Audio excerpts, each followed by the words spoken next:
సికింద్రాబాద్ నుంచి కాజీపేట పోవాలంటే బస్ ఎక్కితే తక్కువ 3 గంటలు పడుతుంది. బండి మీద పోయినా అంతే, కానీ రైలు ఎక్కితే జప్పున పోవచ్చు. ఇక ప్యాసింజర్ ఎక్కితే 3 గంటలు తీసుకుపోతే ఎక్స్ప్రెస్ 2.5 గంటలు పడుతుంది. అదే సూపర్ ఫాస్ట్ ఎక్స్ప్రెస్ ఎక్కినామంటే పావు తక్కువ 2 గంటలలోనే ఆడ దించుతుంది. ఇంకా జప్పున పోవాలంటే ఇక విమానం ఎక్కాల్సిందే అని అంటారేమో. రైలు ఎక్కి సుతా ఇంకా జప్పున పోయే రోజులు రాబోతున్నాయి తీన్రే. మన దేశంలో కూడా బుల్లెట్ రైలు రెడీ అవుతుంది. మళ్ళా గుజరాత్ రాష్ట్రంలో సూరత్ సిటీ లాగా పనులు అరుచుకున్నాడు ప్రధానమంత్రి మోడీ సారు. ఏడు దాకా వచ్చినాయి, ఎట్లా నడుస్తున్నాయి, ఎప్పటి వరకు నడుస్తాయి, బండిలో తిరిగే భాగ్యమేనాడని ఇట్లా ప్రతి ఒక్కటి ఇంజనీర్లను ఆఫీసర్లను అడుక్కుంటా ముచ్చట పెట్టిండు ముద్దుగా. అహ్మదాబాద్ నుంచి ముంబై దాకా 508 కిలోమీటర్లు కొత్త పట్టాలు వరిచి బుల్లెట్ రైలు నడిపే కార్యం నడుస్తోంది.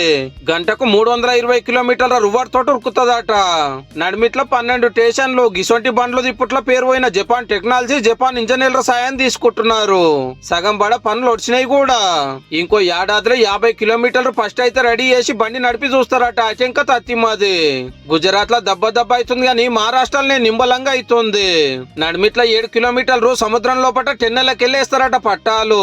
మొత్తం 1,08,000 కోట్ల ఖర్చు. ఓ 5 ఏళ్లలో అన్ని పనులు కానిచ్చేసి దేశంలో ఫస్ట్ బుల్లెట్ రైలు తిప్పటానికైతే తిప్పల పడుతురు అన్నట్టు.